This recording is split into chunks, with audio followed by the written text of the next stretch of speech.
Mga Lodi, don't skip ads po tayo, maraming salamat sa patuloy ninyong pagsuporta. Paki-like and share naman dyan mga Lodi. At sa mga gustong mag-donate sa ating GCash or regular na load, mag-comment lang po tayo. Para patuloy tayong makapag-upload ng mga bagong kabanata. Marami pong salamat. Subaybayan natin ang kwento ng isang kabataang nangarap para sa kanyang mga mahal sa buhay. Mula sa pinakamahina tungo sa pinakamalakas. Alamin natin ang kwento ng kanyang buhay. Kabanata 2871 hanggang Kabanata 2880. Kabanata 2871. Ang Pluto Peacock ay may maraming itim na balahibo. Sa leeg at iba pang bahagi ay may mga balahibong asul at berde. Sa paligid ng mga mata nito ay may mga balahibong may dalawang kulay, mula asul hanggang berde. Ang mga mata nito ay bughaw ang mga eyeball at blunt iyan ang mga pupil. Base sa nakita ni Hansen, ang Pluto Peacock ay kamakailan lamang nakarating sa antas na butterfly class. Naging true god class ito sa isang kamakailang laban hanggang kamatayan. Hindi pa matatag ang kapangyarihan nito. Isa ito sa mga mahihinang kalaban sa deified fights, kaya pumili ito ng kalaban na bahagyang mas mataas kaysa sa kanya. Bukod sa Pluto Peacock, mayroon pang dalawang mas mababa dito. Isa roon ay ang butterfly class na si Hansen, at ang isa naman ay si Burning Lamp. Napatay na ni Hansen ang isang god spirit na talagang nakakatakot. Hindi naglakas loob ang Pluto Peacock na kumilos laban sa kanya. Nakita nito si Burning Lamp na nasa ranggo 84, kaya naisip nitong siya na lang ang hamanin. Mukhang mahina si Burning Lamp pero hindi siya natakot sa kanyang kalaban. Ang makapasok sa top 100 ay isang misyon na matagumpay niyang natupad. Maganda na sana kung mananalo siya. Ang pagiging ranggo 79 na ay hindi na rin masama para kay Burning Lamp. Pagkatapos ng lahat, ang posisyon 79 na ay nagbibigay pa rin ng True God Weapon. Ang pagkakaroon ng True God Weapon para sa Buddha ay pinakamahalagang bagay na maibibigay niya sa kanilang lahi sa dapit hapon ng kanyang buhay. Hindi balak sumuko ni Burning Lamp. Ang pagiging ranggo 84 na ay mas mainam kaysa 79. Bukod sa True God Weapon, makakakuha rin siya ng True God Material. Kaya, naisip niyang subukan. Sa harap ng isang True God class na Pluto Peacock, hindi siya nagpakampante. Inilabas niya ang isang kutsilyong nakatago sa kanyang kasuotang Buddha. Ang kutsilyo ay medyo kakaiba. Mukha itong kutsilyo, pero wala itong talam. Parang hindi pa ito nahugot. Kahit hindi pa nahuhugot, may ilaw ng Buddha na nakabalot dito. Para itong banal na bagay. Parang kahawig ng knife blanco, pero parang hindi rin. Hindi matiyak ni Hansen kung iyon ba ang kanyang knife blank o hindi, pero ang ilaw na Buddha mula sa kutsilyo ay katulad ng kapangyarihan ng Sky Demon. Para itong may cause power, pero hindi kasing dalisay ng sa Sky Demon. Hinaluan ito ng ibang uri ng kapangyarihan. Tumingin si Hansen kay God at nagtanong, may cause powers ba ang Buddha? Hindi siya sigurado kung anong uri ng kapangyarihan ang meron ang mga Buddha. Tumawa si God. Hindi gaanong malakas ang potensyal ng mga Buddha. Mahirap para sa kanila na maging mataas na lahi, kaya natuto sila ng kaunti mula sa iba't ibang lahi at pinagsama-sama iyon sa kanilang mga turo. Kaya sila nabuhay. Kasama na doon ang feeling skill. Natutunan nila iyon mula sa isang blood skill ng dragon. Marami pang ganitong sitwasyon. Ang mga Buddha ay gumagamit ng iba't ibang kasanayan, pero wala sa mga iyon ang tunay na dalisay. Mayroon ba silang cause power mula sa mga demonyo? Tanong ni Hansen. Hindi eksakto, sagot ni God. Ang cause power sa kutsilyo ay umiiral ng mag-isa. Iba ito kaysa sa mga demonyo, kaya nga interesante para sa akin. Sa madaling salita, hindi mo rin alam kung ano talaga ang kutsilyo na iyan, tama? Sa wakas ay naunawaan ni Hansen. Napakaraming kakaibang bagay sa universo. Normal lang na may mga bagay akong hindi alam. Tumawa si God. Habang nag-uusap sila, biglang sumigaw ang Pluto Peacock. Bumukas ang likod nito at ang mga balahibong parang mata ay naglabas ng kakaibang liwanag. Napuno ng asul at berdeng kulay ang buong espasyo. Para itong eksena sa isang nakakatakot na pelikula. Bagaman ang Pluto Peacock ay isang xenogeneic na walang gaanong geno arts tulad ng mga mataas na lahi, espesyal ang Pluto powers nito, sabi ni God. Kung hindi niya ito malalampasan, kahit isang True God class ay matatalo. Wala naman akong nakikitang espesyal. Ginagawa mo lang itong parang nakakatakot at makapangyarihan, pero hindi naman nasasaktan si Burning Lamp. Nakita ni Hansen si Burning Lamp na nababalutan ng asul at berdeng liwanag. Hindi siya nasaktan, pero ramdam niyang kakaiba. Iyan ang dahilan kung bakit nakakatakot ang Pluto powers, sabi ni God. Sa universo, may kasabihang ang oras ay parang di nakikitang kutsilyo ng tagapatay ng baboy. Ang kanilang underworld god area ay mula buhay hanggang kamatayan. Sa underworld, ang mga nilalang ay nagiging mga espiritu ng patay. Pagkatapos, sila ay kakainin ng pinuno ng underworld. Nagulat si Hansen. Ginamit niya ang dungeon area upang tingnan ang underworld god area ng Pluto Peacock. Nakita niya ang kakaibang asul at berdeng liwanag na kumakain sa katawan ni Burning Lamp. Ang kanyang mga selula ay nagiging asul at berde. Hinampis ni Burning Lamp ang Pluto Peacock gamit ang kanyang kutsilyo, pero tila immortal ang Pluto Peacock. Tumagos lamang ang liwanag ng kutsilyo sa katawan nito nang walang pinsala. Gumamit si Burning Lamp ng maraming Geno Arts, pero wala ni isa ang tumama sa katawan ng Pluto Peacock. Nakalugmok siya sa underworld, habang ang mga balahibo ng Peacock ay naglalabas ng kakaibang liwanag. Maya-maya, nagsimulang maging asul-berde at parang transparent ang balat ni Burning Lamp. Nakikita na ang kanyang mga ugat at laman loob. Habang tumatagal, lalo siyang nagmumukhang nilalang ng underworld. Wala siyang magawa laban sa Pluto Peacock.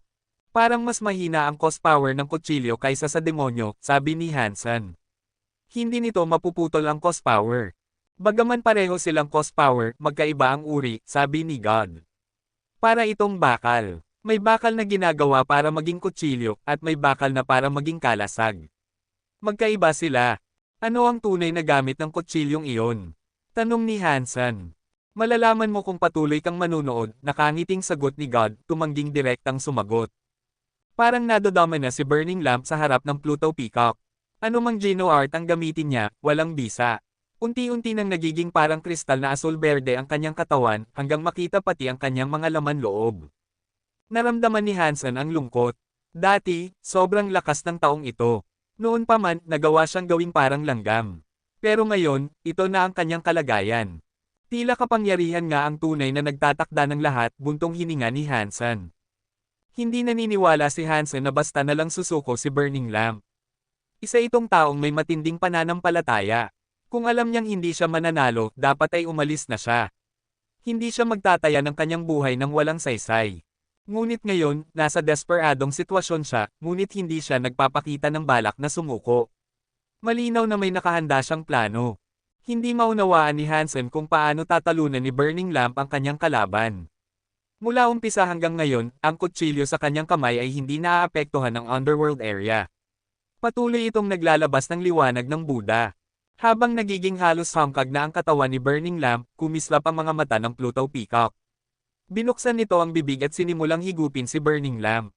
Hindi na niya makontrol ang kanyang katawan, kaya agad siyang nilamon ng Pluto Peacock. Masayang sumigaw ang Pluto Peacock matapos malunok si Burning Lamp.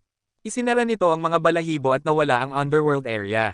Akala ng lahat tapos na ang laban. Ngunit bigla itong sumigaw muli. Ang kanyang dibdib at tiyan ay napyunit. Bumuhos ang dugo ng Diyos. Mula sa sugat ay lumabas ang kutsilyo ni Burning Lamp na may liwanag ng Buddha. Kabanata 2872. Ang weird, paano agad gumaling ang katawan niya? Nakatingin si Hansen sa sugat ng Pluto Peacock kung saan lumabas si Burning Lamp. Nagulat siya sa kanyang nakita. Nasa underworld si Burning Lamp kanina. Ngayon, tuluyan nang gumaling ang kanyang katawan. Nawala ang asul-berdeng malakristal na kulay. Ayon sa teorya, hindi dapat kinaya ni Burning Lamp ang kapangyarihan ng underworld godlight. Dapat ay naging bahagi na siya ng underworld. At kung ganoon, hindi na siya magiging banta sa Pluto Peacock, at wala na siyang kakayahang makasugat dito.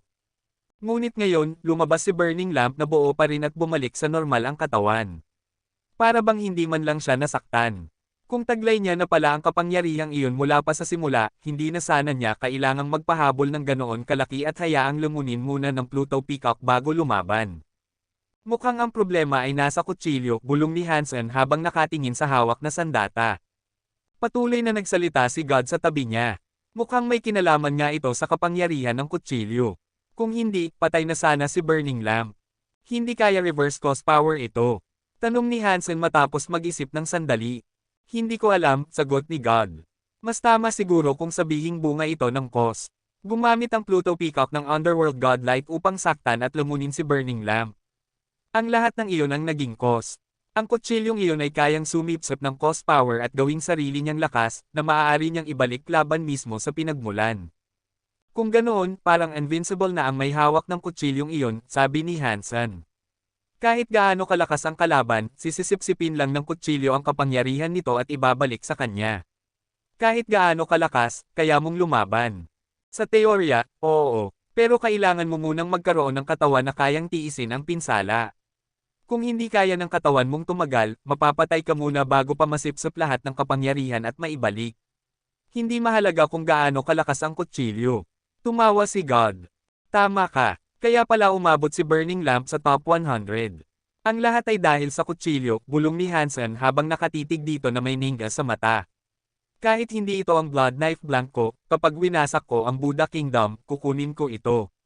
Sa tibay ng katawan ko at sa kutsilyong ito, kahit mahirapan ako sa simula, tiyak na kaya kong labanan ang mga true gods. Malubha ang sugat ng Pluto Peacock.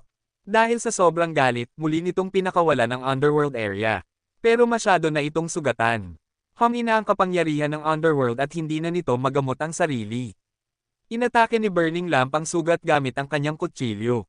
Lalong bumigat ang sugat ng Pluto Peacock hanggang sa wala na itong nagawa kundi sumuko. Panalo si Burning Lamp.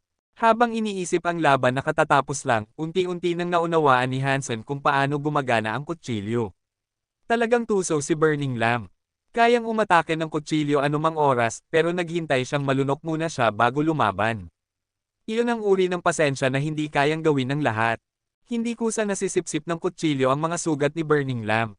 Kailangan muna itong buhayin ni Burning Lamp bago lumabas ang kapangyarihan. Kapag ginawa iyon, sisipsipin ng kutsilyo ang lahat ng pinsalang natamo niya, o ang cause power. Pagkatapos masipsip lahat ng cause, babalik ang katawan ni Burning Lamp sa normal na parang hindi siya nasaktan. Ang kutsilyong nakasipsip ng cause power ay kayang maglabas ng atake na katumbas ng pinsalang natamo. Gayunpaman, may limitasyon ang kapangyarihan ng kutsilyo. Hindi ito pwedeng gamitin agad-agad. Kailangan ng oras para maipon. At habang dumarami ang sugat ni Burning Lamp, mas lumalakas din ang lakas na kayang ibalik ng kutsilyo. Kaya tiniis niya ang lahat hanggang malunok siya ng Pluto Peacock upang maibalik lahat ng pinsala na hindi na kayang pagalingin ng kalaban. Gumamit ulit si Burning Lamp ng kapangyarihan ng kutsilyo. Dahil kakaunti pa lang ang nasipsip nito, hindi gaanong malaki ang pinsalang naidulot. Gaya ng sinabi ni God, mas marami at mas mabibigat na pinsala ang kaya mong tiisin, mas malakas din ang maibabalik ng kutsilyo. Buwisit na kutsilyo ito, pumipinsala muna sa sarili bago lumakas. Kapag hindi ka nasaktan, mahina lang ito. Pero habang lalo kang sugatan, lalong lumalakas. Saan kaya nakuha ni Burning Lamp ang kutsilyong ito? Hindi napigilan ni Hansen ang magreklamo. Pero kahit ano paman, malinaw na panalo si Burning Lamp sa laban. Napanatili niya ang ranggo 84. Ang ranggong iyon ay hindi na gaanong pinagtutuunan ng iba. Kahit nalunok siya ng kalaban, nakalabas pa rin siya ng buhay. Dahil dito, natakot ang mas mababang ranggo na hamanin siya. Pagkatapos ng laban, wala nang nilalang na nagtangkang kumalaban sa kanya. Ayos na, hayaan ko na siyang maging masaya muna. Hindi na rin gustong hamanin ni Hansen si Burning Lamp. Masyadong mababa ang ranggo 84. Wala rin siyang masyadong pakinabang dito. Ang gusto niya ay nasa top 20 o top 30 kung saan makakakuha siya ng mas maraming gantimpala. Bukod dito, may balak din siyang bumisita sa Buddha Kingdom. Ang mas maraming biyayang nakukuha ngayon ni Burning Lamp, mas malaki rin ang pakinabang na makukuha ni Hansen pagkatapos. Kaya wala na siyang dahilan para guluhin ang ranggo ni Burning Lamp. Para kay Hansen, si Burning Lamp ay para na lamang isang empleyado niya. Kung ganoon, sino ang dapat kong hamanin? Bulong ni Hansen sa sarili. Gusto sana niyang hamanin si Demon Alpha, pero alam niyang kahit gamitin niya ang lahat ng kapangyarihan niya, malamang ay hindi niya ito matatalo. Kaya agad na niyang isinantabi ang ideyang iyon. Si Lulay ay miyembro ng Blood Legion. Tinulungan ng Blood Legion si Hansen noon sa universo, kaya ayaw din niyang saktan ito. Tungkol naman sa Very High Leader, maliban na lang kung gagamitin niya ang Super God Spirit Mode, wala siyang laban. Kaya isinuko na rin niya ang ideyang iyon. Muli niyang tiningnan ang top 10. Wala ni isa ang magandang kalaban. Gumamit pa siya ng Loai. Ilan sa kanila ay may crime meter, pero hindi sapat upang patayin sila. Kaya hindi magiging epektibo ang paggamit ng Loai. Patuloy na namimili si Hansen. Sa huli, napako ang tingin niya sa isang Xenogeneic na nasa ranggo 25. Isa itong nilalang na parang elepante. Ang pangalan nito ay Maha God Elephant. Mukhang malakas ito, pero ang pangunahing kapangyarihan lamang nito ay isang banal na liwanag na kayang magpagaling. Nakita ni Hansen ang isang Extreme King na gustong hamanin ito. Gumamit ng iba't ibang Geno Arts ang kalaban, ngunit hindi gumagalaw ang Mahagod Elephant. Patuloy lang itong naglalabas ng banal na liwanag na agad nagpapagaling ng sarili nito. Sa huli, napagod na ang mandirigmang Extreme King at sumuko. Napakalakas ng depensa at kakayahang magpagaling nito. Hindi ito basta kayang talunin ng karaniwang True God, pero para kay Hansen, ito ay perpekto. Mayroon siyang Skyvine Radish God Lance na may pinakamalakas na atake. Malaki ang posibilidad na kaya niyang talunin ang Mahagod Elephant. Pero hindi nagmadali si Hansen. May ilang araw pa bago matapos ang mga hamon. Nagplano siyang maghintay at manood muna. Muling kumislap ang mga ilaw sa Geno God List. 2 ranggo ang umilo. Lumingon si Hansen at isa sa mga iyon ay ang pinuno ng Sky Palace na si Zhang Xuandao. Kabanata 2873. Sa wakas gumalaw na rin. Mabilis na tumingin si Hansen sa isa pang pangalan. Napansin niyang si Zhang Xuandao ang humahamon kay Ancient Sacrifice God na ika-6 sa ranggo. Si Ancient Sacrifice God ay isa sa mga Ancient Gods, at siya ang may pinakamataas na ranggo sa kanilang lahi. Napanood na ni Hansen noon ang laban ni Ancient Sacrifice God. Pinatunayan itong isa siyang napakalakas na tunay na Diyos. Mayroon siyang misteryosong kapangyarihan ng sakripisyo na kayang talunin ang isang deified Xenogeneic ng madali. Naniniwala si Hansen na sa lakas ni Ancient Sacrifice God, mas mataas pa dapat ang kanyang ranggo. Nagulat si Hansen na pumayag ang Sky Palace leader na hamanin si Ancient Sacrifice God. Inakala niyang pipiliin nito ang ibang kalaban gaya ng Second Perfume Beast. Lumapag sa kalawakan ng Sky Palace leader. Para siyang banal na hangin at buto, parang isang Diyos na diwata sa paningin ng mga hindi nakakakilala. Malamig na tumitig si Zhang Xuandao kay Ancient Sacrifice God. Ancient Sacrifice God, panahon na para tapusin natin ito. Isang dambuhalang berde ang katawan ni Ancient Sacrifice God. Hawak niya ang bronze tripod. Malamig siyang tumitig kay Zhang Xuandao. Bigla itong nagliwanag. Ang mga bituin sa kalangitan ay nagsimulang mahulog. Bumaba ang isang ilog ng mga bituin, lahat ay sumisipsip papunta sa tripod. Para bang buong universo ay hinihigop ng tripod na iyon. Naalala ni Hansen kung paano natalo ng tripod ang isang True God Xenogeneic noon na hindi man lang nakalaban. Nakatayo sa kalawakan si Zhang Xuandao. Hinayaan niya ang pagbagsak ng mga bituin at pagsabog ng mga araw. Lahat iyon ay dumaan sa kanyang katawan na para bang walang bisa. Ancient Sacrifice God, gamitin mo na lahat ng kapangyarihan mo. Huwag kang mag-iiwan ng pagsisisi. Nagnalit si Ancient Sacrifice God. Kumislap ang mga marka ng tripod. Ang ilan ay anyong ibon, ang ilan ay parang halimaw. Ang mga araw, buwan, bituin, ibon, hayop, isda, halaman at puno ay naging abstraktong mga simbolo sa tripod. Lumakas ng lumakas ang tripod. Nakakakuha siya ng kapangyarihan mula sa universo mismo. Ang nakakatakot niya, bulong ni Hansen, ramdam ang kaba. Nagsalita si God, ipinanganak na deified ang mga ancient gods. Pinakamataas ang talento nila, pero pinakamabagal ang paglago. Sila ang pinakamatandang lahi sa kasaysayan. Hanggang ngayon, hindi sila gaanong nagbago. Tunay na Diyos na sila, sabi ni Hansen. Ilang tagumpay pa ba ang kaya nilang maabot? Makapasok ba sila sa Gene God Hall? Umiling si God. Hindi mo sila masisisi. Habang ang ibang nilalang ay may napakaraming baitang naaakyatin, 2 o 3 hakbang lang ang meron sila. Sa puntong iyon, binuhat ni Ancient Sacrifice God ang tripod. Naglabas ito ng nakakabinging liwanag na tila halimaw na anino. Ang aninong iyon ay tila isang God Spirit na kumakapit kay Sky Palace leader. Ramdam ni Hansen ang bigat ng kapangyarihan. Para itong Diyos na kayang wasakin ang mundo. Kahit si Dragon 1 at ang Blood Dragon Ruler ay hindi kasing nakakatakot nito. Matagal na ang lumipas, pero ito pa rin ang tanging Pokémon. Malamig na ngumiti si Zhang Xuandao. Pinakawalan niya ang isang light spell. Tumama iyon sa higanting palad ng anino. Roar! Nayanig ang anino. Parang tinamaan ng kuryente. Hindi pa tapos. Kumapit ang spell sa anino at mas lalong nagningning. Unti-unti nitong tinulak pabalik ang anino at ang liwanag, hanggang sa bumalik ang lahat ng iyon sa tripod. Napakalakas, ang Sky Palace leader ay tunay na kahanga-hanga, bulong ni Hansen, humanga sa kapangyarihan ng Sky Spell at sa kakayahan ni Zhang Xuandao. Habang lumalakas ang spell, hindi na maitaas ni Ancient Sacrifice God ang tripod. Sa huli, nalaglag ito at lumipad palayo. Pinagpag ni Zhang Xuandao ang kanyang manggas at sinapo ang tripod. Pahihiraman mo muna ito sa akin ng 1,000 taon bilang interest. Nagnalit si Ancient Sacrifice God, lumiwanag ang kanyang katawan at sumugod. Ngunit isang paggalaw lang ng manggas ni Zhang Xuandao, tumilapon ito at nalunod sa isang puwang ng kalawakan. Pagkalipas ng 1,000 taon, maaari mong kunin muli ang iyong tripod sa Sky Palace. Nagulat ang lahat ng nilalang. Si Hansen mismo ay napahanga. Kahit si God ay napabulalas, napakagaling, kay Zhang Xuandao. Ang mga susunod na laban ay naging mapurol kung ikukumpara. Pinag-uusapan pa rin ng lahat ang labang iyon. Marami ang naniniwala na kung hindi isang laban lang ang pamantayan, mas mataas pa sana ang ranggo ni Zhang Xuandao, baka pumalit pa siya kay Very High Leader sa ikalawang pwesto. Lumipas ang ilang araw, walang laban na lumampas sa labang iyon. Hanggang sa dumating ang huling araw ng mga hamon. Sa wakas, gumamit na rin ng pagkakataon si Hansen. Ang target niya, Mahagod Elephant. Kabanata 2874. Mabilis na lumitaw si Hansen sa larangan ng digmaan sa kalawakan. Sa di kalayuan, nakita niya ang isang dambuhalang pulang elepante na lumitaw rin. Pulang-pula ang buong katawan ng elepante at tila nababalutan ng nagliliyab na apoy, ngunit ang apoy na iyon ay walang init.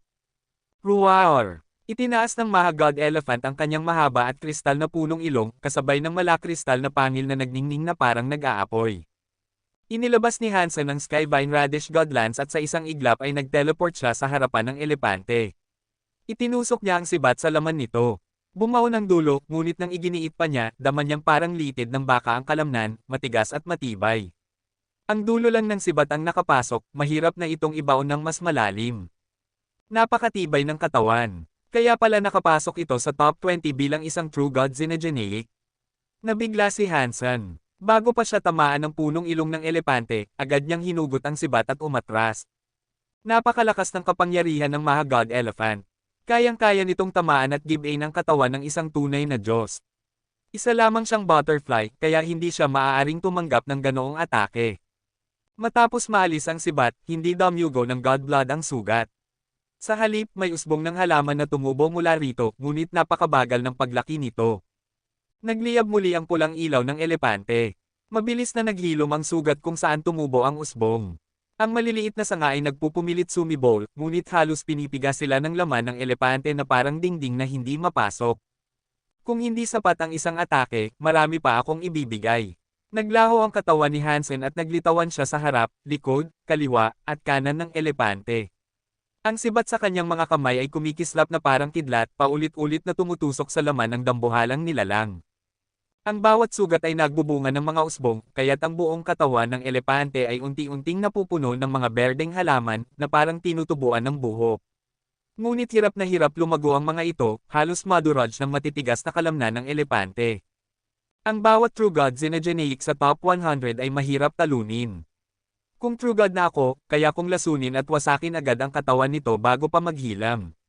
Pero ngayon, kailangan kong umasa sa kapangyarihan ng Skyvine Radish Godlands. Kahit ganoon, sobrang hirap pa rin. Patuloy ang walang humpay na pagsibat ni Hansen, lumilikha ng maraming usbong sa katawan ng elepante. Bagamat parang may kalamangan siya, hindi pa rin niya lubos na nasusugatan ang dambuhalang nilalang. Masyadong malakas ang kakayahan nitong maghilam. Hindi katakatakang ito ang kinikilalang Xenogeneic ng buhay. Kahit God Personality Armament, hindi kayang patayin ito. Lagot si Dollar. Pwede naman siyang pumili ng iba, pero hinamon niya ang Mahagod Elephant. Kung ibang mas mataas ang ranggo, baka natalo na niya agad. Usapan ng mga manunood. Tumingin ang Sky Palace leader at tumawa. Mukhang minamaliit ni Dollar ang depensa at kakayahan ng elepanteng ito. Siya ang may pinakamalakas na elemento ng buhay. Kahit may God Personality Armament siya, hindi madaling patumbahin ang elepanteng ito. Napabuntong hininga ang isang babae. Sayang at masyado itong arrogant. Kung matitame natin ito para magbantay sa palasyo, makakakuha tayo ng tunay na Diyos na kakampi. Ngumiti ang Sky Palace leader. Nakatira man ito sa sagradong lugar ng Ancient Gods, lagi naman itong nagbabantay sa Sand Lake. Kahit Ancient Gods, walang magawa doon. Malakas ang kakayahan nitong maghilam, pero clumsy ito. Madaling linlanggan ng Geno Arts. Mas bagay itong bantay kaysa mandirigma. Baka naman hindi. Sa mga laban sa Xenogeneic space, halos imposible itong mamatay. Magiging malaking tulong ito. Pero dahil lagi itong nasa Sand River, hindi ito maglilingkod kaninuman. Napagtanto ni Hansen na minamaliit niya ang kapangyarihan ng Mahagod Elephant. Hindi madaling patayin gamit ang Skyvine Radish God Lance. Kaya umatras muna siya at tumigil sa pag-atake. Napakalakas niya. Kahit si Dollar na may God Personality Armament, wala pa ring magawa. Susuko na ba siya? Hindi siguro. May mata pa siya na ginamit laban kay Sky Armor God. Ngunit nang gamitin ni Hansen ang Eye of Law, nakita niyang puting parang papel ang aura ng Maha God Elephant, walang kasalanan, walang bahid. Hindi gagana ang mata ng batas sa kanya. Hindi siya hinabol ng elepante. Sa halip, nagtaas ito ng punong ilong at naglabas ng nakakaasar na sigaw. Hindi alintana ang mga usbong sa katawan nito. Ngumiti si Hansen. Nagyayabang ka masyado. Itinabi niya ang sibat. Pinagdikit niya ang hinlalaki at gitnang daliri sa kanang kamay. May gintong liwanag na lumitaw, isang gintong barya. Hinawakan ni Hansen ang barya. Hindi siya gumalaw, tinitigan lang niya habang ang numero sa ibabaw nito ay mabilis na tumataas. 1, 2, 3, 4, 5, 6. Habang tumataas ang bilang, lalong nagiging nakakatakot ang presensya niya. Para siyang bomba na handa ng sumabog. Naramdaman ng Maha God Elephant ang panganib. Umarangkada ito, ang punong ilong ay parang halijing sumisira sa kalangitan, bumuga ng nakakatakot na pulang liwanag patungo kay Hansen. Ngunit hindi siya nag-atubiling bitawan ang barya. Beats! Kumislap ito ng gintong liwanag sa kalawakan. Tumama sa noo ng elepante, dala ang 13 ulit na lakas. Ang barya ay naging parang mabigat na martilyo. Yumanig ang buong katawan ng dambuhala. Sayang, butterfly lang ako. Kung true god na ako, ang saving money times 13 ay kaya sanang gawing alikabok ang buong katawan nito, bulong ni Hansen. Naggalit ang Maha God Elephant, ngunit mabagal na itong gumalaw. Para bang may bundok na nakapatong sa kanyang likod. Kabanata 2875. Isang gintong barya ang kumikislap sa ulo ng Maha God Elephant. Para bang pinipiga ito ng isang napakalaking bundok. Mabagal na ito noon, pero ngayon mas lalo pa itong bumagal. Kahit pinalakas ni Hansen ang kanyang kapangyarihan hanggang 13 ulit, hindi pa rin sapat iyon para tuluyang supulan ang Maha God Elephant. Nakaangat pa rin ang mga pangil ng dambuhalang elepante, pilit na tinatangkang batasin si Hansen. Hindi ka pa rin susuko. Tumawa si Hansen. Naglabas siya ng gintong liwanag na bumagsak sa dambuhalang elepante. Ang bilang sa gintong barya sa noo ng Maha God Elephant ay muling tumaas, mula 13 naging 14. Lalong bumigat ang katawan ng elepante. Masirap itong kumilos. Tingnan natin hanggang ilang bilang ang kaya nitong tiisin. Muling kumilos ang daliri ni Hansen. Isa pang gintong liwanag ang pinakawalan niya at nagpaangat muli ng numero sa barya sa noo ng Maha God Elephant. 10 beses kumandat ang daliri ni Hansen. Habang pataas ng pataas ang bilang, pilit namang tumatakbo ang Maha God Elephant papunta kay Hansen.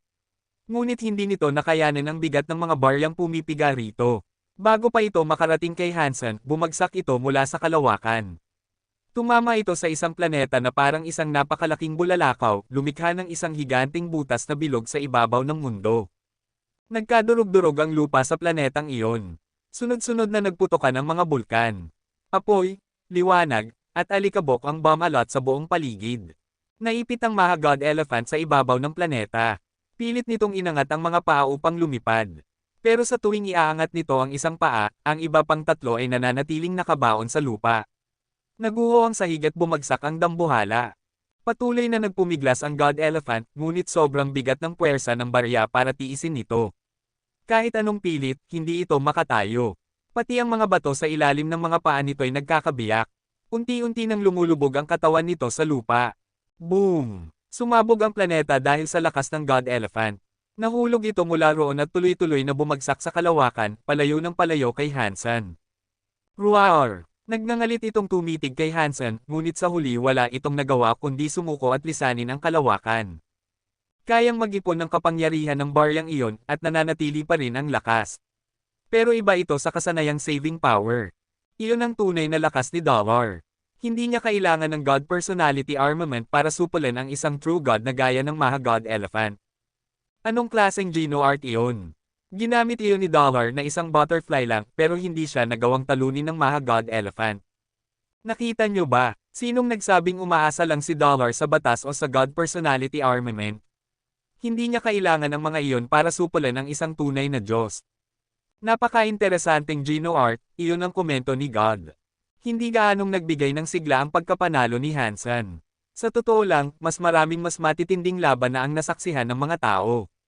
Hindi ganoon kadramatiko ang laban niya. Isa lang itong maayos na pagpapakita ng saving money na nakatawag ng atensyon ng iba. Huling araw na ng mga laban sa Rango.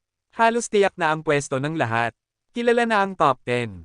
Bumagsak si Ancient Sacrifice God palabas ng top 10 dahil kay Sky Palace Leader, pero nakabalik din siya matapos ang isang hamon.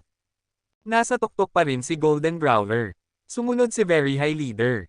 Pangatlo si Demon Alpha. Pang-apat si Lulay. Ang Xenogeneic na Seeking Perfume Beast ay nasa pang-5. Si Zhang Xuandao ng Sky Palace ay pang-6. Si Baywatch ang ng Extreme King ay pang-7. Ang Xenogeneic na Empty Dragon King ay pang-8. Nakabalik si Ancient Sacrifice God sa pang-9. At si Underworld Ghost ang pang-10. Kakaiba si Underworld Ghost, hindi siya nakikita. Walang nakakaalam kung ano ang itsura niya, anong uri ng Xenogeneic o lahi ang pinagmulan niya. Ang mga humahamon sa kanya ay hindi siya kailanman nakikita, kaya lagi silang natatalo. Samantala, si Baywatch ang ng Extreme King, ayon kay Baoying, ay mas mataas pa ang antas kaysa kay Viking. Siya raw ang pinakakakatakutang talento ng henerasyon mula sa pamilya Bai. Halos tapos na ang mga laban. Wala nang malalaking pagbabago. Kalma si Hansen na naghihintay matapos ang lahat upang makuha ang kanyang mga gantimpala. Ang pan-25 ay makakakuha ng isang random True God weapon, 4 na random True God materials, at isang God Spirit stamp. Hindi alam ni Hansen kung ano ang gamit ng God Spirit stamp. Ano ang silbi ng God Spirit stamp? Tanong ni Hansen kay God. Magagamit mo ito para makapasok sa Geno Hall's gate, sagot ni God.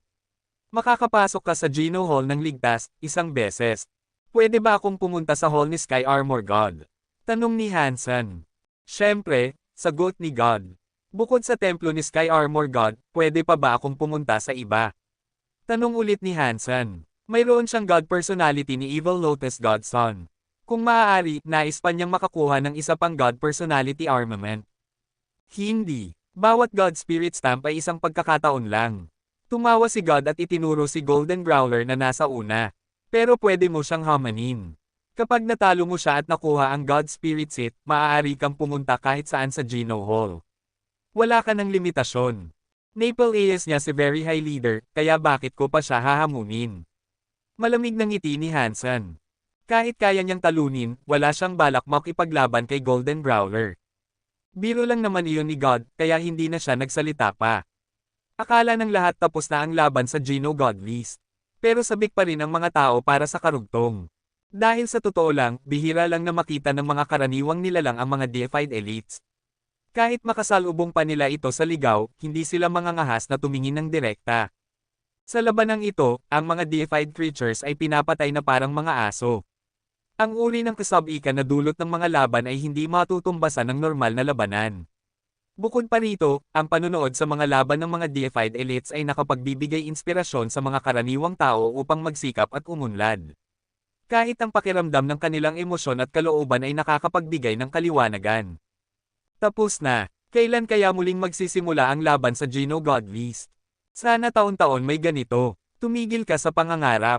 Ang mga deified elites ay walang oras para lumaban araw-araw. Baka nga hindi pa ito mangyari sa loob ng 100 taon.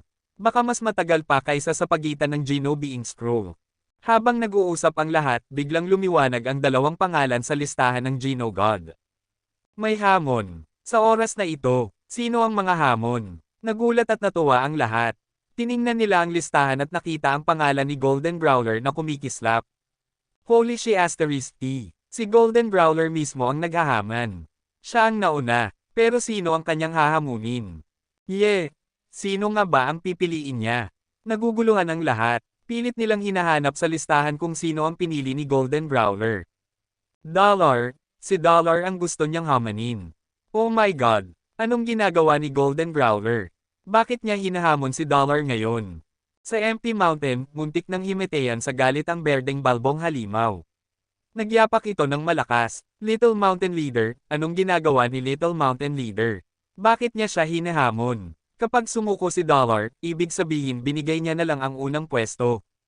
Nagulat din si God. Tiningnan niya si Golden Growler, tapos si Hansen. Litong-lito ang kanyang itsura. Kabanata 2876. Medyo nagulat din si Hansen. Kilala ba talaga ako ni Little Gold Gold? Gaano kalalim ang galit na iyon? Ngayon, pinili pa niyang hamanin si Dollar sa ganitong oras. Ano ba talaga ang alitan sa pagitan ni Golden Growler at Dollar?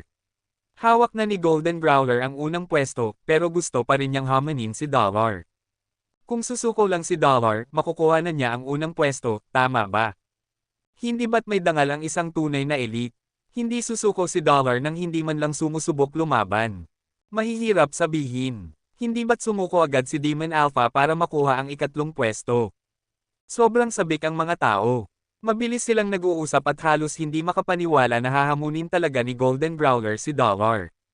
Lumabas si Golden Growler sa larangan ng labanan sa kalawakan. Nakatayo siya sa ibabaw ng isang planeta, tahimik na naghihintay magsimula ang laban.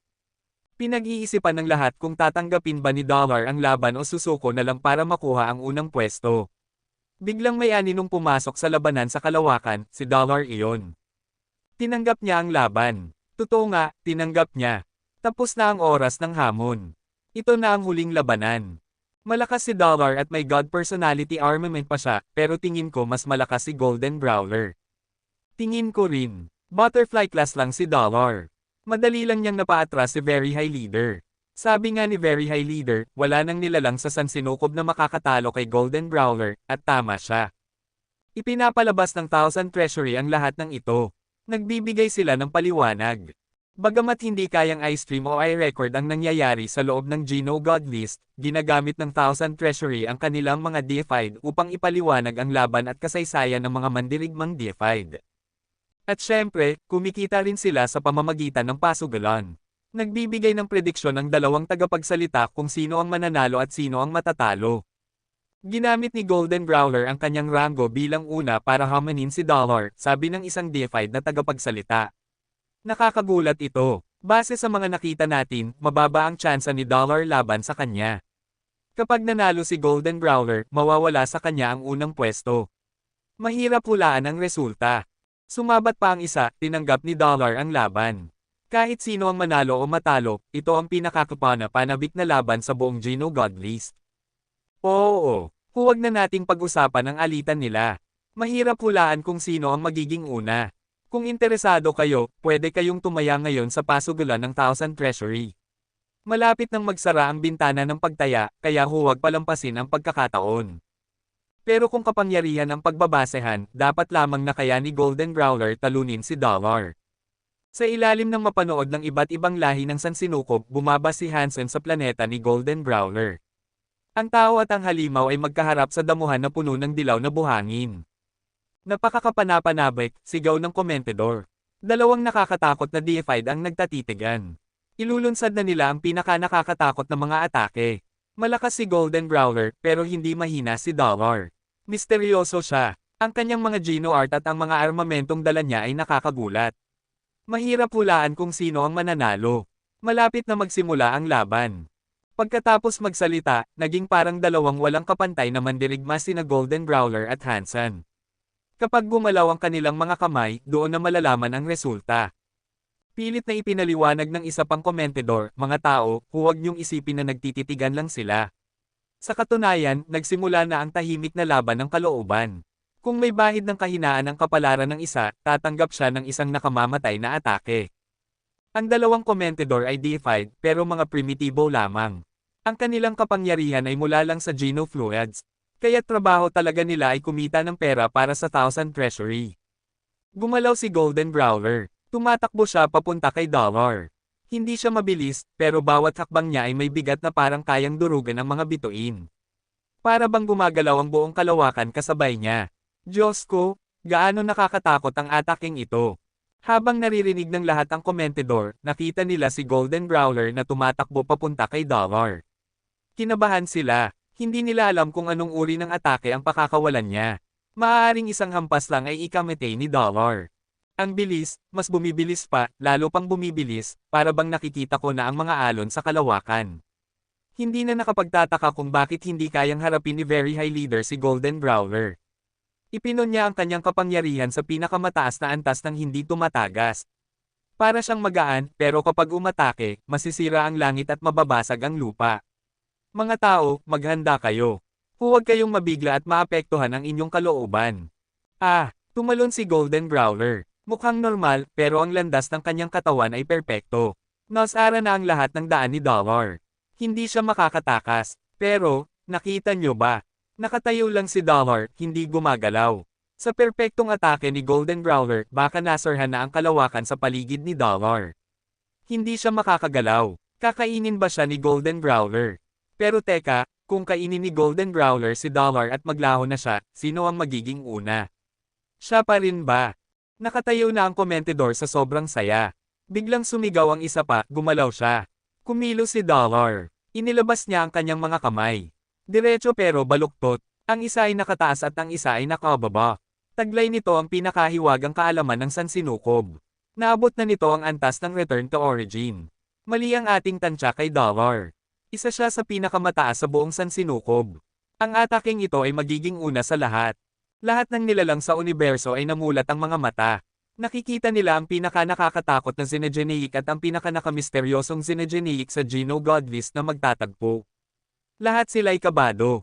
Malapit na, ang pinakamalakas na hampas, ang pinaka-nakakatakot na hampas, sa wakas, sigaw ng komentador na halos mabaliw sa tuwa.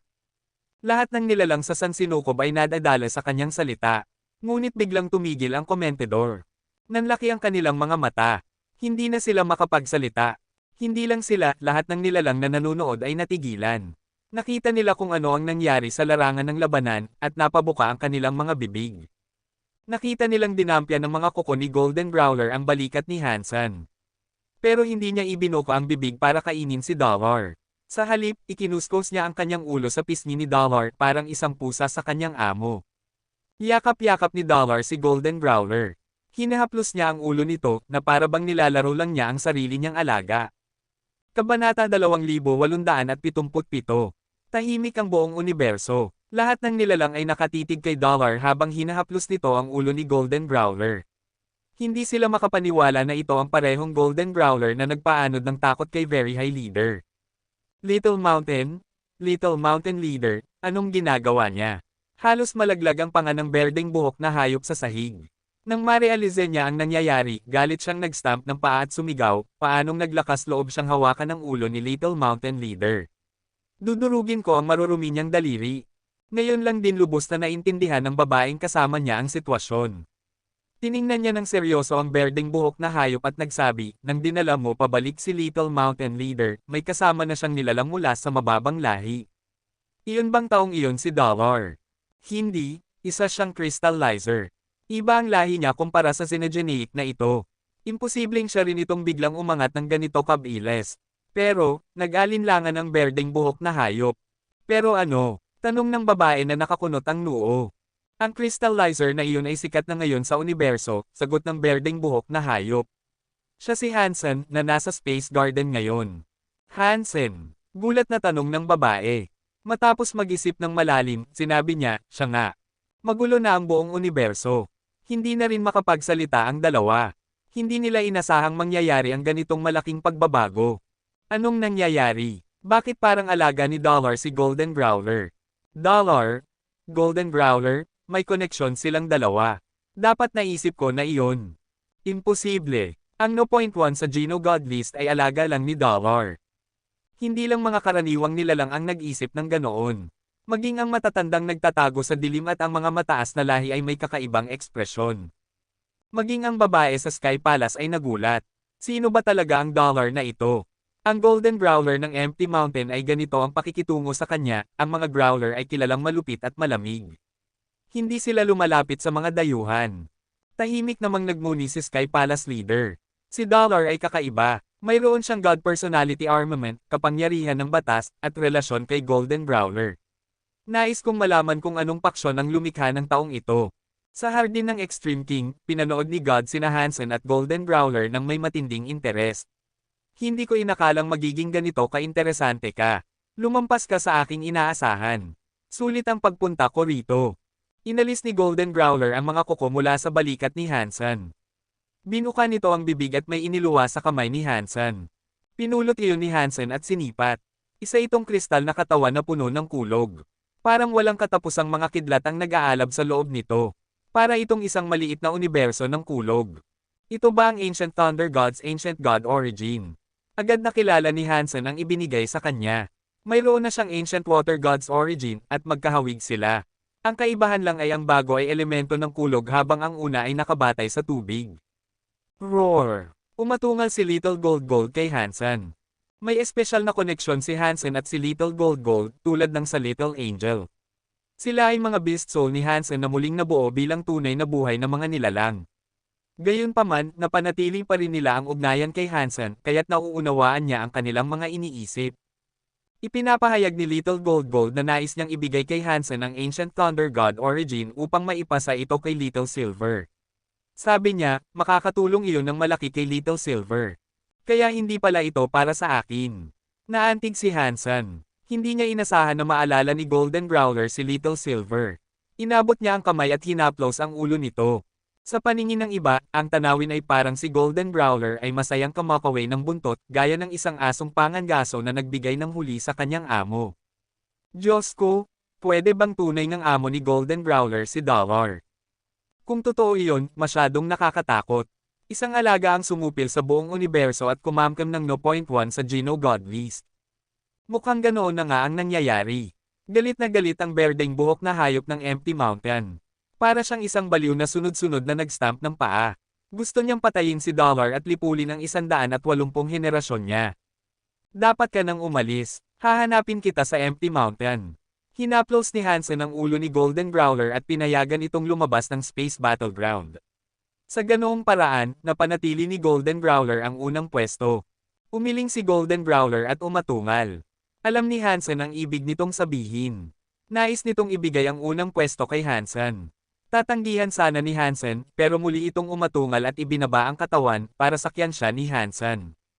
Dollar! Paanong nagawa mo? Galit na sigaw ng berdeng buhok na hayop. Para itong sumabog na bulkan. Sinampal niya ang sahig at yumanig ang buong Empty Mountain. Ang lahat ng ibang nilalang ay napadapa sa takot. Lahat ay nanood kay Hansen habang nakasakay siya sa likod ni Golden Growler. Biglang, pinunit ni Golden Growler ang espasyo at umalis sa Geno God List. Anong nangyayari? Bakit sabay silang lumabas sa Space Battleground? Sino ang natalo? Nalito ang lahat ng nanonood. Mabilis, tingnan ang Geno God List. Si Dollar na ang nasa tuktok. Mukhang si Dollar ang nanalo. Hindi, si Dollar talaga ang nanalo, nagkakagulong usapan ang mga tao. Nakita nilang ang unang pwesto ay si Dollar na ngayon, habang si Golden Growler ay bumaba sa pwesto ni Hansen na No. 25. Si Dollar, kamangha-mangha. Pinayagan niyang ang kanyang alaga ang unang makuha ang pwesto para ibigay lang ito pabalik sa kanya. Kung kaya mo, mag-alaga ka rin ng Golden Growler. Palagay ko si Dollar lang ang makakagawa niyan. Sa buong universo, iisa lang ang Golden Growler. Habang pinag-uusapan ito, inilabas na ni Golden Growler si Hansen mula sa Geno God List. Hindi sila na-teleport pabalik kung saan sila naruroon dati. Sa halip, lumutang sila sa kalawakan, katabi mismo ng Geno God List. Naguguluhan pa ang lahat kung bakit hindi sila na-teleport palayo, nang biglang umatungal si Golden Growler patungo sa kalangitan. Ang katawan nito ay naglabas ng gintong liwanag na parang pagbaha. Pinunit nito ang espasyo. Sa ilalim ng kapangyarihan ni Golden Growler, nabiyak ang kalawakan. Isang matandang banal na templo ang lumitaw, ang Geno Hall. Anong nangyayari? Hindi pa tapos ang mga laban sa Geno God List, pero ibinibigay na ang mga gantimpala. Gantimpala, hindi mo ba nakita? Pinunit ni Golden Growler ang espasyo at tinawag ang Geno Hall. Pupunta sila sa Geno Hall. Diyos ko, pupunta sila sa Geno Hall. Pwede ba iyon? Nabigo si Ancient Water God hindi pa ganoon katagal ang nakalipas. Ibinigay niya kay Dollar ang unang pwesto. Isinuko niya ang pagkakataon na maging God Spirit. Ang tanging paraan para maging God Spirit ay makapasok sa Geno Hall. Natural lang iyon. Nang bumaba ang Geno Hall, parang nagdilim ang buong universo. Tanging ang Geno Hall lang ang nagliliwanag ng banal na liwanag, dahan-daang lumalabas mula sa kalawakan. Kabanata 2878. Si Hansen ay nasa listahan ng Geno God. Naiintindihan niya kung ano ang ibig sabihin ng Golden Growler. Kaya, nagparaya siya at nakuha ang unang pwesto sa listahan ng Geno God. Bagamat alam niyang gusto ni Golden Growler na pumunta siya sa Geno Hall at maging isang God Spirit, nang makita niya mismo ang Geno Hall ay nakaramdam siya ng kaunting kaba. Bago pa man, sariwa pa sa isip niya ang eksena nang umatake ang Ancient Water God sa Geno Hall. Kung mabibigo si Golden Growler, malamang ay ganoon din ang kahihinatnan niya. Little Mountain Leader, pupunta siya sa Gino Hall mag-isa. Ang halimaw na may berdeng buhok at ang babae ay parehong nag-aalala. Hindi na nakabalik ang matandang Mountain Leader mula sa Gino Hall. Bagamat mas malakas si Golden Growler kaysa sa matandang Mountain Leader, hindi nila matiyak kung makakabalik ba ito o hindi. Medyo nagmamadali si Little Mountain Leader. Paano siya pupunta sa Gino Hall ngayon? Kasalanan lahat ito ng dollar. Kung hindi siya natalo at nawala ang unang pwesto dahil sa kanya, hindi siya mapipilitang pumunta sa Gino Hall. Galit na galit ang berdeng halimaw. Kasabay ng galit ay ang kaba dahil wala siyang magawa. Kung ganito na ang sitwasyon, wala na tayong magagawa kundi maghintay at umasa na makabalik si Little Mountain Leader, malungkot na sabi ng babae. Sa kalawakan, lumitaw na ang Gino Hall. Sarado pa rin ng mahigpit ang mga pintuan nito. Hindi ito mukhang magbubukas. Roar! Biglang umatungal si Golden Growler. Ang gintong liwanag ay nagbago sa kanya bilang isang higanteng gintong halimaw. Sa pilitin niyang binangga ang tarangkahan ng Gino Hall. Boom! Sa lakas ng pagsalakay ng gintong liwanag, bahagyang bumukas ang pintuan. Mula roon, sumisirit ang gintong liwanag na mainit at may dalang kakaibang ningning. Ngunit kasabay nito, may nakakatakot na presensyang nagmumula sa loob na nagpayanig sa puso ng lahat ng nasa universo. Ang mga nilalang na mahina ang kalooban ay agad na napaluhod at hindi na naglakas loob na tumingin sa tarangkahan ng Gino Hall. Parang mas malakas si Little Gold kaysa kay Ancient Water God. Nabuksan na niya ang pinto, pero, si Hansen, nakasakay sa likod ni Golden Growler, ay nakatingin sa bahagyang bumukas na tarangkahan na puno ng pagkabahala. Noon, nabuksan din ni Ancient Water God ang tarangkahan ng Gino Hall, pero isang nakakatakot na kamay ang lumipol sa kanya. Natatakot si Hansen sa may-ari ng kamay na iyon. Habang karga si Hansen, patuloy na lumakad si Golden Growler papunta sa tarangkahan ng Gino Hall. Hindi tumigil ang pagbuga ng gintong liwanag na patuloy na bumabangga sa pinto. Habang tumatagal, lalo pang bumubukas ang tarangkahan. Lalong lumiwanag ang loob ng hall. Ngunit bukod sa liwanag, wala nang makitang anuman. Boom! Nang marating ni Golden Growler ang harap ng pintuan, tuluyan itong bumukas. Ang liwanag mula sa loob ay kumalat sa buong universo, tila nagdulot ng liwanag ng araw sa lahat ng dako. Biglang natigilan si Hansen. Nakakita siya ng anino sa loob ng bukas na pintuan. Ang anino ay naglalagablab ng puti, tila gawa sa purong liwanag ng Diyos. Ang anyo nito ay kahawig ng isang tao, maaaring mula sa lahi ng human, sky, o extreme king, ngunit dahil sa sobrang liwanag, silhouette lang ang nakita ni Hansen. Batay sa hugis, mukha itong babae. Naalala ni Hansen na babae rin ang kamay na lumipol kay Ancient Water God noon. Kung ito nga ang nagmamay-ari ng aninong iyon, nangangahulugan lang na kaya niyang pumatay ng isang Ancient Water God. Nakatayo ang anino sa harap ng pintuan. Hindi ito lumabas, ngunit kahit silhouette lang, naramdaman ni Hansen na nakatingin ito sa kanya at kay Golden Growler. Nagningning ang gintong mga mata ni Golden Growler. Tila handa itong lumunok ng kalaban habang dahan-daang lumapit sa anino. Number 1 sa listahan ng Gino God, pakiusap, mag-level up katungo sa pagiging God Spirit at pumasok sa hall. Malamig ang boses ng babae. Wala itong kahit anong emosyon. Napakunot ang noo ni Hansen, ngunit bago pa siya makapagsalita, bahagyang umungol si Golden Growler. Humiga ito, para bang sinenyasan si Hansen na bumaba. Bumaba si Hansen mula sa likod ni Golden Growler. Hinaplos niya ang likod nito at bumulong, ayos ka lang ba? Roar! Umungol si Golden Growler na parang pinapalakas ang loob ni Hansen, sinasabing nasa kontrol ang lahat. Umatras si Hansen at pinagmasdan si Golden Growler na itinaas ang ulo bago tuluyang lumapit sa tarangkahan. Nang makita ng anino si Golden Growler, itinaas nito ang kamay. Nagalit ang mga mata ni Golden Growler. Binuka nito ang bibig at inilabas ang gintong pintuan, inilagay ito sa harap ng tarangkahan ng Gino Hall. Walang nakakita ng ganito noon. Isang pinto ang lumitaw mismo sa harap ng pintuan ng Gino Hall. Tahimik na umungol si Golden Growler. Bahagyang bumukas ang gintong pinto at sumiklab ang liwanag mula rito. Tumagpo ito sa liwanag mula sa Gino Hall. Ha! Tila nagulat ang anino sa pintuan. Ibinaba nito ang kamay at tumitig sa gintong pinto.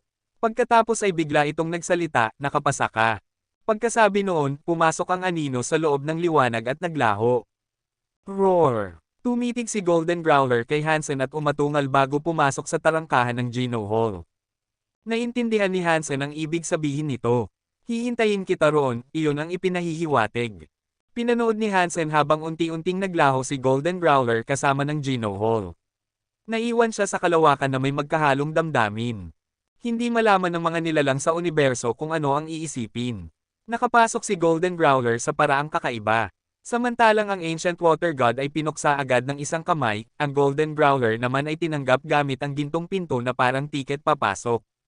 Madaling pumasok pero ang tanong ay kung makakalabas pa siya, malungkot na sabi ng Sky Palace Leader. Ano man ang mangyari, ang makapasok ay isang pagkakataon. Mas mabuti na iyon kaysa walang tsansa, sagot ng babae. Little Mountain Leader, kailangan mong makabalik ng buhay, ang mga mata ng berdeng halimaw ay kumikislap ng pag-asa. Habang pinagmamasdan ni Hansen ang pagkawala ng Geno Hall, tumalikod na siya at handang umalis. Ngunit biglang nagningning ang listahan ng Geno God. Lahat ng pangalan ay nabalutan ng banal na liwanag. Kasabay nito, isang video ang lumabas mula sa listahan, ipinapakita ang pinakamagagandang laban ng top 100 na mandirigma sa Space Battlegrounds. Sa huli, lumabas si Hansen bilang una sa listahan. Ito ang larawang mananatiling magpakailanman. Maya-maya, naglabas ng mas maliwanag na liwanag ang listahan ng Geno God. Bumaba ito at bumalot sa katawan ni Hansen. Habang naliligo siya sa banal na liwanag, biglang may bumagsak mula roon at lumipad patungo kay Hansen. Kabanata 2879. Isang puting korona na gawa sa jade ang dahan-daang bumagsak kay Hansen. Napunta ito sa kanyang ulo. Ang banal na liwanag ay umiikot mula sa puting jade crown. Ang presensyang nagmumula rito ay tulad ng sa isang God Spirit. Isang kakaibang kapangyarihan ng God Spirit ang lumabas mula sa puting jade crown. Bumalot ito kay Hansen at ginawa siyang anyong tila isang God Spirit. Isang mensahe ang lumabas mula sa puting jade crown at pumasok sa isipan ni Hansen. Marami itong ipinabatid sa kanya. Sky God Crown, Destroyed Class God Personality Armament. Kasama ng kaalaman kung paano gamitin ang Sky God Crown, lumitaw ito sa isipan ni Hansen. Agad niyang naunawaan kung anong kapangyarihan ang taglay ng Sky God Crown. Ganito pala. Hindi nito ibinibigay sa akin ang mismong God Personality para maging God Spirit. Sa halip, ginagamit ng Sky God Crown ang kapangyarihan nito para bigyan ako ng karapatang makapasok at makalabas sa Geno Hall na parang isang God Spirit. Ganap nang naunawaan ni Hansen kung paano ito gagamitin. Ngunit nang malinawan siya, nakaramdam siya ng pagkainis dahil lahat ng nasa top 100 ay nakakuha ng tunay na God Weapon. Ang God Personality Armament ay halos kapareho lang ng isang True God Class Weapon. Hindi niya ramdam na mas mataas ang antas ng Skyvine Radish God Lance o ng Shield of the Medusa's Gaze, pareho lang halos ang level. Kahit nakuha niya ang unang pwesto, isang God Personality Armament lang ang gantimpala niya. Bukod sa pagbibigay ng kakayahang makapasok sa Geno Hall, wala itong ibang gamit. Hindi ito mukhang napakahalaga. Habang nag-iisip pa si Hansen, gumalaw ang listahan ng Geno God. Bigla siyang na-teleport pabalik sa hardin ng Extreme King. Binabati kita. Hindi ko inaasahan na ikaw ang magiging number 1, nakangiting sabi ni God. Napakadayaan naman, reklamo ni Hansen. Bakit ang unang pwesto ay God Personality Armament lang din ang gantimpala? Ang pangalawa at pangatlo ay nakakuha rin yan. Hindi ba't dapat espesyal ang gantimpala para sa no? Isa. Tiningnan siya ni God nang may panghahamak at sinabing, wala kang ideya kung gaano kakaswert ngayon. Ang mga ito ay Destroyed Class God Personality Armaments, tulad ng iyong Skyvine Radish God Lance. Ang nakuha mong Sky God Crown ay Destroyed Class din, pero kakaiba ito. Dagdag pa, nagbibigay ito sa iyo ng daan papasok sa Geno Hall. Alam mo ba kung ilang makapangyarihan sa buong kasaysayan ang nagnanais ng ganitong kapangyarihan? Ano ba talaga ang antas ng God Personality Armament? Mas malakas ba ang Destroyed Class kaysa sa Destroyed Class? Mabilis na tanong ni Hansen. Malalaman mo kapag nakapasok ka na sa Geno Hall, nakangiting sagot ni God. Pumasok na roon ang aso mo. Hindi mo ba siya susundan? Busy ako. Hindi pa ako pupunta. Tumikim si Hansen bago nagtanong ulit, delikado ba sa loob ng Geno Hall? Sa lakas ko ngayon, sa tingin mo ba malalagay ako sa panganib kung manatili ako roon ng matagal? Hindi ko alam. Matipid ang sagot ni God sa takot ni Hansen, at hindi na siya sinagot pa. Gusto sanang pumunta ni Hansen sa Geno Hall para tingnan si Little Gold, ngunit nagpasya siyang hintayin munang maging isang true God bago pumasok. Kung hindi, baka maging pabigat lang siya at lalo pang mailagay sa panganib si Little Gold. Hindi ko alam kung kailan gising si Warner. Hanggat nasa tabi ko siya, pinipigil niya ang aking Super God Spirit Body. Hindi ko magamit ang Super God Spirit Mode ng matagal. Hindi ko magawa ang mga gusto kong gawin. Tumingin si Hansen sa Destiny's Tower kung saan naroon si Warner. Nakatulog pa rin ito, ngunit mas kalmado kaysa dati. Malakas ang life force niya at mas maayos kaysa huling nakita niya ito. Si Dollar ay kinilala bilang nangunguna sa listahan ng Geno God at nakapasok na si Golden Growler sa Geno Hall. Bukod pa rito, nagkaroon sila ng kakaibang pagkakataon. Dahil dito, naging usap-usapan ang laban sa listahan ng Geno God sa buong universo. Maging si Dollar at Golden Growler ay sumikat ng husto. Maraming malalaking lahi ang nagsaliksik kung saan nagmula si Dollar, kabilang ang Empty Mountain. Ngunit walang nakahanap ng sagot. Hindi rin nila matukoy ang kakaibang katawagan na human. May ilang matatandang nilalang na nakakaalam ng mga tao, ngunit iba si Dollar. Ang presensya niya ay tila isang xenogeneic. Hindi siya kapareho ng mga blue-blooded humans. Sa kanilang nakita, may isang human fighter sa listahan ng Geno God, si Lulay, na pang-apat ang rango. Paano ako makakapunta sa Buddha nang hindi napapansin? Nagpatuloy si Hansen sa pagpatay ng mga xenogeneic sa Nine Defense Palace para makakuha ng genes, pero kakaunti na lang ang high-level xenogeneics doon. Kailangan niyang kumain ng butterfly-class xenogeneics, kaya mabagal ang pag-angat ng kanyang level. Gusto niyang bumalik sa Buddha para kunin muli ang kanyang kutsilyo. Gusto rin niyang maghiganti kay Burning Lamp na ginawa siyang langgam at sinaktan si Hisha. Kapag bumalik siya sa Buddha, gagamitin niya ang pagkakakilanlan bilang Hansen. Kukunin niya ang hustisya. Kung si Dollar ang gagamitin, kahit makuha niya ang kutsilyo, wala itong kabuluhan. Ngunit ngayon, dahil laging nasa tabi niya si God, kung gagamitin niya ang pangalan ni Hansen, tiyak na malalantad siya. Hindi niya gusto iyon. Patuloy na nag-iisip si Hansen ng paraan, pero wala siyang maisip na solusyon. Si God ay mukhang ordinaryo lamang, parang isang tito, ngunit alam nito ang maraming bagay.